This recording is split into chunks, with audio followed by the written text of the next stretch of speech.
স্টেশনে train থামতেই hat coat পরা সুরনাথ বাবু নেমে পড়লেন। স্টেশনটি ছোট, তার সংলগ্ন জনপদটিও বিস্তীর্ণ নয়। ট্রেন 2 মিনিট থেমে চলে গেল। সুরনাথ ঘোষ একজন পোস্টাল ইন্সপেক্টর। সম্প্রতি এদিকটার গ্রামাঞ্চলে কয়েকটি নতুন পোস্ট অফিস খুলেছে। সুরনাথ বাবু সেগুলি পরিদর্শন করতে এসেছেন। ইতিপূর্বে তিনি এদিকে কখনো আসেননি। ছোট সুটকেসটি হাতে নিয়ে তিনি স্টেশন থেকে বাইরে এলেন। সঙ্গে অন্য কোনো লটবহর নেই। সুটকেসের মধ্যে আছে এক সেট প্যান্ট, ধুতি, গামছা, সাবান, দাঁত মাজবার ব্রাশ ইত্যাদি। স্থানীয় পোস্ট অফিসটি স্টেশনের কাছেই। ডাক এবং তার দুই আছে, কিন্তু সবই শহরের অনুপাতে। একজন পোস্টমাস্টার, একটি কেরানি ও 2 জন পিয়ন। পোস্ট অফিসের পিছনে পোস্টমাস্টার সপরিবারে বাস করে। বেলা আন্দাজ 11টার সময় সুরনাথ বাবু পোস্ট অফিসে এসে নিজের পরিচয় দিলেন। পোস্টমাস্টার খাতির করে তাকে ভিতরে নিয়ে গেলেন। দুপুরের আহারাদির ব্যবস্থা পোস্টমাস্টার বাবুর বাড়িতেই হলো। মধ্যাহ্ন ভোজনের পর সুরনাথ বাবু ঘণ্টাখানেক বিশ্রাম করলেন। তারপর আবার ধরাচূড়া পড়ে যাত্রার জন্য প্রস্তুত হলেন। ইতিমধ্যে তিনি খবর নিয়েছেন যে 3টি পোস্ট অফিস পরিদর্শনে তিনি যাবেন, তার মধ্যে সবচেয়ে যেটি নিকটবর্তী সেটি 12 মাইল দূরে। কাঁচা পাকা রাস্তা আছে। সুরনাথ তার পিয়নের সাইকেলটা ধার নিলেন।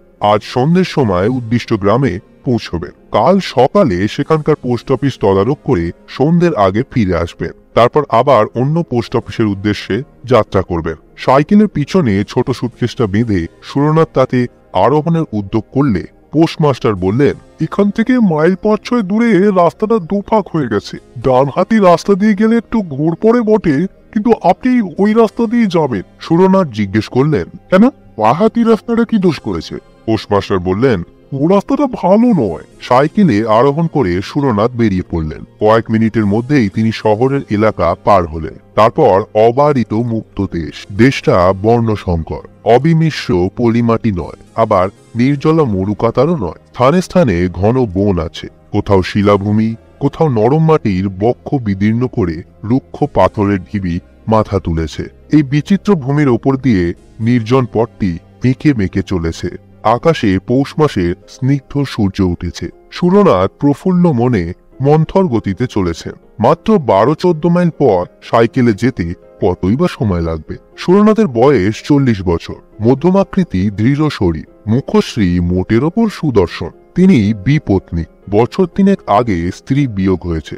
আবার বিবাহের প্রয়োজন তিনি মাঝে মাঝে অনুভব করেন, কিন্তু বিপত্নীকত্বের ফলে যে ক্ষণিক স্বাধীনতাটুকু লাভ করেছেন সেটা বিসর্জন দিতেও মন চায় না। তিনি যখন 6 মাইল পথ অতিক্রম করলেন, তখন সূর্য পশ্চিম দিকে অনেকখানি ঝুলে পড়েছে। সামনে দুটো পথ ক্রমশ আলাদা হতে হতে ধনুকের মতো বেঁকে গেছে। মাঝখানে উঁচু জমি, তার উপর তাল খেজুরের গাছ মাথা তুলে আছে। হঠাৎ কোথা থেকে ক্ষুদ্র একখণ্ড কালো মেঘ এসে সূর্যকে ঢেকে দিল। চারিদিক অস্পষ্ট ছায়াচ্ছন্ন হয়ে গেল। সুরনাথ পথের ধারে সাইকেল থেকে নামলেন। আগে পাশে নিকটে বা দূরে জনমানব নেই। আকাশ নির্মল। কেবল সূর্যের মুখের ওপর এক টুকরো মেঘ লেগে আছে, যেন সূর্য মুখোশ পড়েছে। সুরনাথ একটু চিন্তা করলেন। এখনো 6-7 মাইল পথ বাকি। আধ ঘন্টার মধ্যে সূর্য অস্ত যাবে। অন্ধকার হওয়ার আগে যদি গন্তব্যস্থানে পৌঁছতে না পারেন, দিকভ্রান্ত হওয়ার সম্ভাবনা রয়েছে। পোস্টমাস্টার বলেছিলেন বাঁহাতি রাস্তাটা ভালো নয়, কিন্তু দৈর্ঘ্যে ছোট, সুতরাং বাঁহাতি রাস্তা দিয়ে যাওয়াই ভালো। সুরনাথ সাইকেলে চড়ে বাঁহাতি রাস্তাটা ধরলেন। পোস্টমাস্টার মিথ্যে বলেননি। পথ অসমতল ও পাথরে পরিপূর্ণ, কিন্তু সাবধানে চললে আছাড় খাবার ভয় নেই। সুরনাথ সাবধানে অথচ দ্রুত সাইকেল চালালেন। সূর্যের মুখ থেকে মেঘ কিন্তু নড়ল না। মনে হলো মুখে মুখোশ এঁটেই সূর্যদেব আজ অস্ত যাবেন। মিনিট 20 সাইকেল চালাবার পর সুরনাথ সামনে একটা দৃশ্য দেখে আশান্বিত হয়ে উঠলেন। অস্পষ্ট আলোতে মনে হলো যেন রাস্তার দুধারে ছোট ছোট কুটির দেখা যাচ্ছে। 2-1টা আবছায়া মূর্তিও যেন ইতস্তত সঞ্চরণ করে বেড়াচ্ছে। আরো কিছু দূর অগ্রসর হওয়ার পর পাশের দিকে চোখ ফিরে সুরনাথ ব্রেক কষলেন। একটি ছোট মাটির কুটির যেন মন্ত্র বলে রাস্তার পাশে এসে দাঁড়িয়েছে। আশেপাশে অন্য কোনো কুটির দেখা যায় না। এই কুটিরটি যেন গ্রামে প্রবেশের মুখে প্রহরীর মতো দাঁড়িয়ে আছে। সুরনাথ রাস্তার ধারে যেখানে সাইকেল থেকে নামলেন, সেখান থেকে 3 গজ দূরে কুটিরের দাওয়ায় খুঁটিতে হেস দিয়ে একটি যুবতী বসে আছে। সুরনাথের চোখের সঙ্গে তার চোখ চুম্বকের মতো আবদ্ধ হয়ে গেল। চাষার মেয়ে, গায়ের রং মাজা পিতলের মতো পিতাভ, দেহ যৌবনের প্রাচুর্যে ফেটে পড়ছে, মুখের ডৌল দৃঢ়, মাথায় চুলের প্রান্তে একটা পিঙ্গলতার আভা, চোখে তারা বড় বড়। পরিধানে কেবল একটি অস্তাপা শাড়ি, অলঙ্কার নেই। সদবা কি বিধবা কি কুমারী বোঝা যায় না। তার দিকে কিছুক্ষণ চেয়ে থাকলে মনে হয় যেন আগুন রাঙা চুল্লির দিকে চেয়ে আছে। হ্যাঁ গো, তুমি কোথায় যাবে গো?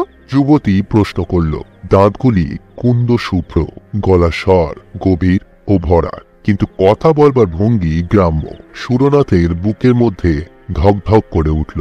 দীর্ঘকালের অনভ্যস্ত একটা অন্ধ আবেগের স্বাদ তিনি অনুভব করলেন, কিন্তু তিনি লঘুচেতা লোক নন। সকল আত্মসংযম করে বললেন, রতুলপুর। যুবতী দাওয়ার কিনারায় পা ঝুলিয়ে বসে মুক্ত কণ্ঠে হেসে উঠল। তার হাসিতে প্রগল্ভতা ছাড়াও এমন কিছু আছে যা পুরুষের থায়ুশিরায় আগুন ধরিয়ে দিতে পারে। শেষে হাসি থামিয়ে সে বলল, রতনপুর যে অনেক দূরে, যেতে যেতেই রাত হয়ে যাবে, পৌঁছতে পারবে না। সুরনাথ রাস্তার দিকে তাকালেন। দূর থেকে যে গ্রামের আভাস পাচ্ছিলেন সন্ধ্যার ছায়ায়, সেটা মিলিয়ে গেছে। তিনি উদ্বেগ স্বরে বললেন, তাহলে গ্রামে কি কোথাও থাকবার জায়গা আছে? এখানেই থাকো না। সুরনাথ চকিত চোখে যুবতীর দিকে চাইলেন। যুবতীর দৃষ্টিতে দুরন্ত আহ্বান, আরো কত রহস্যময় ইঙ্গিত। সুরনাথের বুকের মধ্যে রক্ত তোলপাড় করে উঠল। তিনি শরীর শক্ত করে নিজেকে সংবরণ করলেন। একটু স্থলিত স্বরে বললেন, বাড়ির পুরুষেরা কোথায়? যুবতী দূরের দিকে হাত দেখিয়ে বলল, তারা মাঠে গেছে, সারা রাত ধান পাহারা দেবে। মাঠে ধান পেকেছে তো, পাহারা না দিলে চোরে চুরি করে নিয়ে যাবে যে। সুরনাথ কণ্ঠের মধ্যে একটা সংকোচন অনুভব করলেন। বললেন, তা যদি অসুবিধা না হয় এখানেই থাকবো। যুবতী একটু হাসল। প্রায় অন্ধকারে তার হাসিটা বিদ্যুতের মতো ছলকিয়ে উঠল। সে বলল, তোমার গাড়ি দাওয়ায় তুলে রাখো, আমি আসছি। যুবতী ঘরে প্রবেশ করল। একটি মাদুর এনে দাওয়ার একপাশে পেতে দিল। এক ঘটি জল ও গামছা খুঁটির পাশে রেখে বলল, হাত মুখ ধো, চা খাবে তো? আমি এক্ষুনি তৈরি করে আনছি। যুবতী ঘরের মধ্যে চলে গেল। সুরনাথ হাত মুখ ধুয়ে মাদুরে বসলেন। ঘরে প্রদীপ জ্বলে উঠল। আলোর পীতবর্ণ ধারা দাওয়ার ওপর এসে পড়ল। বাইরে নিরন্ধ্র অন্ধকার চরাচর গ্রাস করে নিয়েছে। সুরনাথ বসে চিন্তা করতে লাগলেন। তার মানসিক অবস্থার বর্ণনা অনাবশ্যক। ব্যাট সরাহত মৃগ, বহির্মুখী বিবিক্ষ পতঙ্গের মানসিক অবস্থা এ কবে বিবৃত করেছে। এই নাও চা এনেছি। চা দিতে গিয়ে আঙুলে আঙুলে একটু ছোঁয়াছুঁই হলো।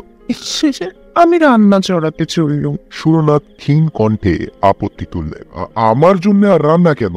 ঘরে মুড়ি মুড়কি যদি কিছু থাকে তাই খেয়ে শুয়ে থাকবো। ও মা, মুড়ি মুরগি খেয়ে কি শীতের রাত কাটে? রাত উপসে হাতি টলে। তোমার অত লজ্জায় কাজ নেই, 1 ঘন্টার মধ্যেই রান্না হয়ে যাবে। যুবতী চলে গেল। সুরনাথ চায়ের বাটিতে চুমুক দিলেন। পিতলের বাটিতে গুড়ের চা, কিন্তু খুব গরম। সেটাই ছোট ছোট চুমুক দিয়ে পান করতে করতে তার শরীর বেশ চাঙ্গা হয়ে উঠল। সুরনাথ লক্ষ্য করছিলেন কুটিরের মধ্যে 2টো ঘর, একটি রান্নাঘর, অপরটি বোধহয় শয়নকক্ষ। তিনি অনুমান করলেন দাওয়ায় মাদুরের ওপর তার শয়নের ব্যবস্থা হবে। সেই ভালো হবে। কোনো মতে রাত কাটিয়ে ভোর হতে না হতেই তিনি চলে যাবেন। ঘণ্টাখানেক পরে যুবতী বাইরে এসে বলল, ভাত বেড়েছি, খাবে এসো। সুরনাথ উঠে ঘরের মধ্যে প্রবেশ করলেন। বাইরে ঠান্ডার তুলনায় ঘরটি বেশ গরম। পীরের সামনে ভাতের থালা, প্রদীপটি কাছে রাখা আছে। আয়োজন সামান্যই, ভাত, ডাল এবং একটা চচ্চড়ি জাতীয় তরকারি। সুরনাথ খেতে বসলেন। যুবতী অতি সাধারণ গৃহস্থলীর কথা বলতে বলতে ঘরের এদিক ওদিক ঘুরে বেড়াতে লাগলো। সুরনাথ লক্ষ্য করলেন রান্না করতে করতে যুবতী কখন পায়ে আলতা পড়েছে। যুবতী সুরনাথের সঙ্গে সহজভাবেই কথা বলছে, অথচ তিনি উহা ছাড়া কিছুই বলছেন না। বিপদের সময় যে ডেকে ঘরে আশ্রয় দিয়েছে, খেতে দিয়েছে, তার সঙ্গে অন্তত একটু মিষ্টালাপ করবার প্রয়োজন আছে। তিনি শামুকের মতো খোলের ভিতর থেকে গলা বার করে বললেন, তোমার নাম কি? এক ঝলক হেসে যুবতী বলল, কামিনী। নামটা তপ্ত লোহার মতো সুরনাথের গায়ে ছ্যাঁক করে লাগলো। তিনি শামুকের মতো আবার খোলের মধ্যে প্রবেশ করলেন। খাওয়া শেষ করে সুরনাথ হাত মুখ ধুলে কামিনী বলল, পাশের ঘরে বিছানা পেতে রেখেছি, শুয়ে। মেঝের ওপর খড় পেতে তার ওপর তোষক বেছানো বিছানা। সুরনাথ সুটকেস এনে জামা কাপড় পরিবর্তন করলেন, তারপর প্রদীপ জেলে রেখেই শুয়ে পড়লেন। চোখ বুজে তিনি পাশের ঘরে খুটখাট টুনঠান বাসন কোসনের শব্দ শুনতে লাগলেন। ইন্দ্রিয়গুলি অতি মাত্রায় তীক্ষ্ণ হয়ে উঠেছে। তার মনের উত্তাপ একটি সুদীর্ঘ নিঃশ্বাসে বাইরে বেরিয়ে এলো। চোখ বুজে অনেকক্ষণ শুয়ে থাকবার পর তিনি আচ্ছন্নের মতো হয়ে পড়েছিলেন। হঠাৎ চটকা ভেঙে গেল। তিনি চোখ খুলে দেখলেন কামিনী নিঃশব্দে কখন তার বিছানার পাশে এসে বসেছে। তার মুখে বিচিত্র হিংস্র মধুর হাসি।